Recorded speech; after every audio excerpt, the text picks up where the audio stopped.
अस्सलाम वालेकुम viewers, this is Jawad and welcome back to another video. तो आज की इस वीडियो में आपको मैं ले आया हूँ आपके लिए मुताला पाकिस्तान के जो SLOs बेस्ड पेपर थे उर्दू में सॉल्व हुए। तो इनकी पिक्चर्स थोड़ी सही नहीं बनी, इसलिए टेंशन नहीं लेनी, लेकिन आपको सब कुछ क्लियर नज़र आएगा और समझाऊंगा साथ साथ। तो चलिए वीडियो को स्टार्ट करते हैं। जल्दी से चैनल को जाके सब्सक्राइब कर लीजिए यहाँ से, और चलिए वीडियो स्टार्ट करते हैं। बाकी मुझे आपको अभी कुछ नहीं कहना फ़िलहाल। तो यहाँ पे हम सबसे पहले आते हैं, तो ये आपका इस तरह का पेपर आएगा। ये तो आपको पता ही है, रोल नंबर वर्जन नंबर आपको मैंने बता दिया था। तो MCQs देख लेते हैं, फिर आपको मैं 5 चैप्टर्स के अलग अलग गेस्ट पेपर दूंगा। ये मैंने जूम कर दिए हैं, जूम इन आउट से मसला नहीं होगा। तो ये यहाँ पे आपने समझ लेने हैं और क्वेश्चन अपने पास देख लेने हैं। सबसे पहले हमारे पास जो MCQs आता है कि वो पहला मुल्क था जिसने 1947 में पाकिस्तान को तस्लीम किया, and that country is Iran. Iran ने सबसे पहले हमें तस्लीम किया। उसके बाद अफ़गानिस्तान से रूसी फ़ौजियों का इनखला डैश मुआहदे के तहत हुआ।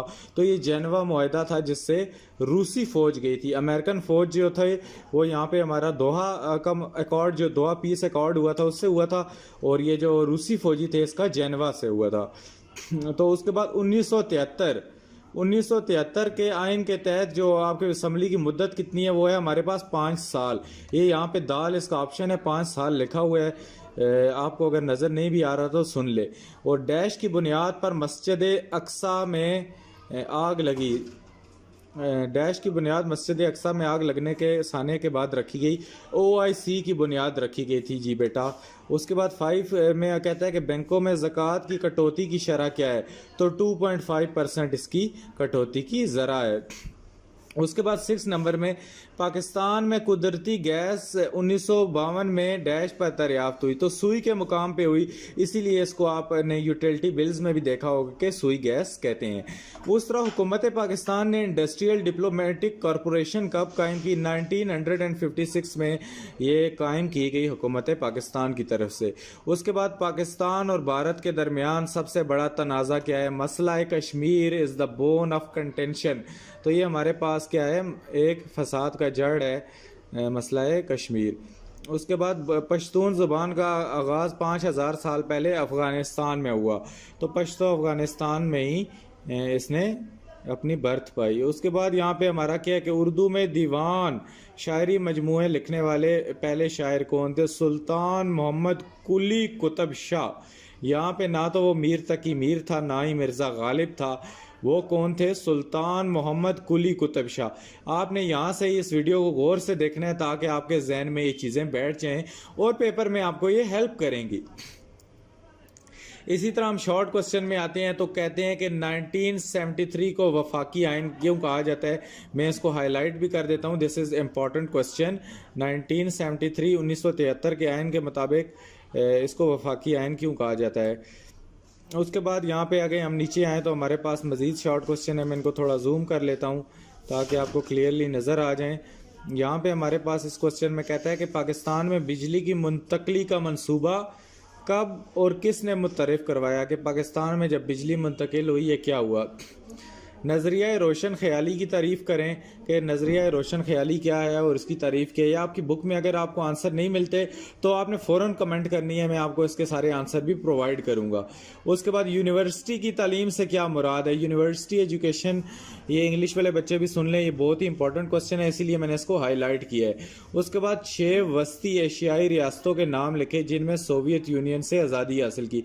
जब ये रूस टूट गया, सोवियत यूनियन पहले इसको कहते थे, USSR कहते थे, तो इससे जिन लोगों ने आज़ादी हासिल की, ये कज़ाकिस्तान वगैरह, ये 6 इनके नाम लिख दें। आलमी अमन के लिए पाकिस्तान की कोई बड़ी 3 शराकतें लिखें। इसमें आप अफ़गानिस्तान का जिक्र कर सकते हैं जो पाकिस्तान में उसने अमन किया, और बाकी भी कंट्रीज़ का कर सकते हैं। सऊदीया में जो पाकिस्तान ने मिल के अमन किया। उसके बाद सिंध तास मुआहदा के बारे में क्या जानते हैं? जो दरियाओं पे हमारा सिंध तास मुआहदा हुआ था, तो ये बहुत ही इंपॉर्टेंट क्वेश्चन है। और उसके बाद किसी मुल्क की इक्तसादी तरक्की में सनतें कितनी अहम है? तो सनतें बहुत अहम होती हैं, इसमें आप अपनी वर्डिंग में भी इससे कुछ लिख सकते हैं। और पाकिस्तान की खारजा पॉलिसी के कोई 3 मकासद। Foreign policy one of the most important short और लॉन्ग क्वेश्चन है बेटा।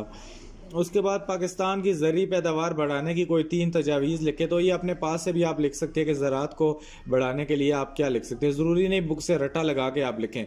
मैं एक वीडियो बनाने वाला हूँ जिसमें फेडरल बोर्ड की रूब्रिक्स भी डिस्कस करूँगा आपके साथ, तो आपको पता चल जाएगा कि आपको रटा लगाने से फेडरल बोर्ड ने क्यों बाहर लाने की कोशिश की है।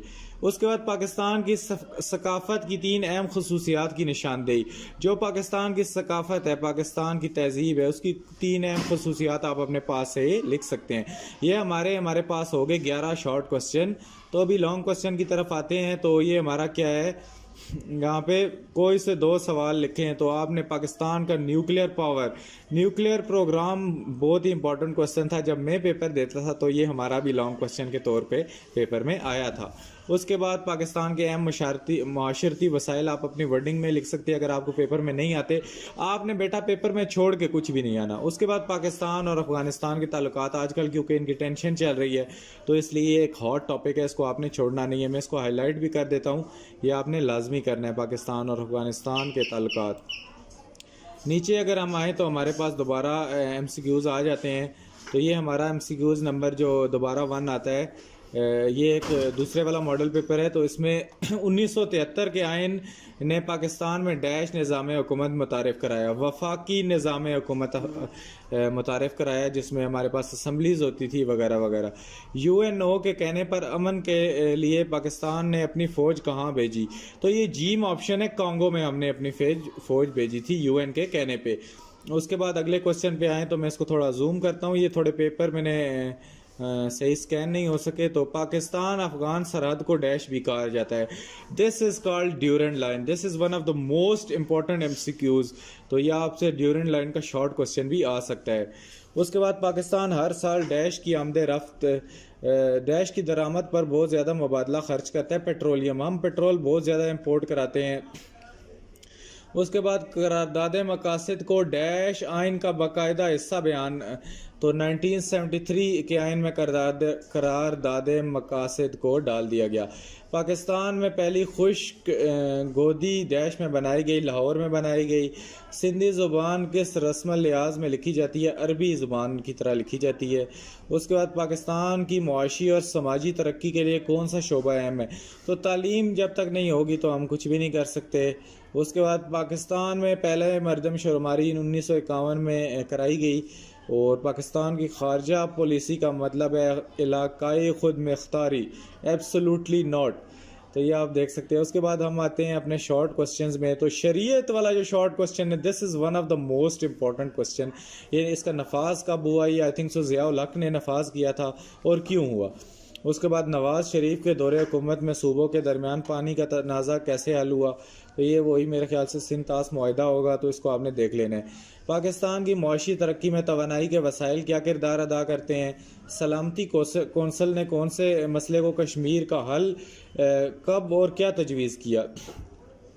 उसके बाद पाकिस्तान में इस्तेमाल होने वाली आबपाशी के 3 अहम ज़राए की फ़हरिस्त बनाएं। पाकिस्तान में कौन सी 2 बड़ी किस्म की फसलें उगाई जाती हैं? इसकी मिसालें लिखें। पाकिस्तान की आबादी की सफ़ी साख का मुख्तसर तजिया पेश करें। 1977 में ज़िया का मार्शल लॉ कैसे हटाया गया? जज़ल मुशर्रफ के दौर में पाकिस्तान के लिए बनाई गई नजकारी पॉलिसी के 3 फ़ायदे लिखें। पाकिस्तान में गुर्बत की कमी के 3 इक़दामात आप अपने पास से भी लिख सकते हैं। इर्तिकाई मराइल में उर्दू के कोई से 3 नाम लिखें। तो उर्दू के ये बहुत सारे नाम थे, तो आपने वो लिख देने हैं। यहाँ पे हम लॉन्ग क्वेश्चन में आते हैं। तो यहाँ पे हमारे पास कौन से लॉन्ग क्वेश्चन है? नेशनलाइजेशन के सनत और तालीम पर होने वाले असरात। जब उसने फैक्ट्री जुल्फ़िकार अली भुट्टो ने नेशनलाइज कर दी तो उसका क्या असर हुआ? दाती और गैर दाती मादनियात और ज़खायर के ऊपर आपने लिखना है। उसके बाद कायद-ए-आज़म की 11 अगस्त की तकरीर में पाकिस्तानी अक़लियतों का जायज़ा लेना है। उसके बाद थर्ड में हम आते हैं। तो हमारे MCQs जो आते हैं, जुल्फ़िकार अली भुट्टो के दौर में सैराब शुदा ज़मीन की मलकियत 150 एकड़ तक महदूद थी। उसके बाद 1973 के आइन के मुताबिक मुल्क का सरबराह कौन है? सदर पाकिस्तान। उसके बाद यहाँ पे हम नीचे आते हैं। तो मैं मंदरजा झैल में कौन सा इदारा अक़वाम मुत्तहिदा का सबसे बड़ा इदारा है? General Assembly is one of the most important organization of our country. तो यहाँ पे 1991 में सोवियत यूनियन के टूटने के बाद कितनी जमहूरिया वस्ती एशियाई जमहूरिया आज़ाद हुई? तो 5 हुई थी। उसके बाद यहाँ पे वो नहरें जो साल भर में आबपाशी के लिए पानी का निज़ाम मुहैया करती हैं वो बार हमासी नहरें कहलाती हैं। उसके बाद पाकिस्तान में हाइड्रो इलेक्ट्रिक पावर की पैदावार का सबसे बड़ा मंसूबा तरबेला डैम था जो अयूब खान के दौर में ही हुआ। और पाकिस्तान मंदरजा झैल में कौन सा मुल्क पाकिस्तान की बरामदी अशिया में सबसे बड़ी मंडी है? तो चीन इज़ लीडिंग, सारों को पता है। पाकिस्तान में 1 मुरबा किलोमीटर के इलाके पर कितने लोग रहते हैं? 226 लोग रहते हैं। उसके बाद बलूचिस्तान का कौन सा शहर आपने मेले का वर्ड आया तो मेरे जहन में खुद सिबी मेला आ गया, तो यार सिबी मेला ये आपको पता होगा। उसके बाद 1973 का आइन मरतब करने से किस गैर मुस्लिम जज ने अहम किरदार अदा किया? इस आइन को नाफिज करने के लिए जो एक गैर मुस्लिम नॉन मुस्लिम जज था, जस्टिस A.R. कार्नलेस। उसके बाद शॉर्ट क्वेश्चन पे आते हैं। तो 1973 के आइन के मुताबिक जितने क्वेश्चन है ना उसको रट ले बेटा, ये बहुत इंपॉर्टेंट लॉन्ग और शॉर्ट क्वेश्चन है। कर्ज उतारो मुल्क संवारो, ये किसने? I think so Nawaz Sharif की मुहिम थी। जज़ल मुशर्रफ के दौर में ख़वातीन को बख्तियार बनाने के लिए किस तरह ज़्यादा अहमियत दी गई, उनको एजुकेशन में लाया गया, जॉब्स दी गई, और ये कुछ बताना है आपने। पाकिस्तान का मेले वकू उसके पड़ोसी मुल्क के हवाले से मतलब with respect to neighbouring countries बताना है। और पाकिस्तान अफ़गानिस्तान को दूसरे ममालिक के साथ तजारती ताल्लुकात में किस तरह सहूलत फराहम कर रहा है? सार्क का मतलब क्या है, ये कब कायम किया, ये इंपॉर्टेंट है। उसके बाद पाकिस्तान में फ़ी एकड़ औसत पैदावार कम होने की 3 वजूहात लिखें। उसके बाद फसलों की नशोनुमा के लिए पानी का ज़ख़ीरा और नमकियात कैसे ख़तरनाक है?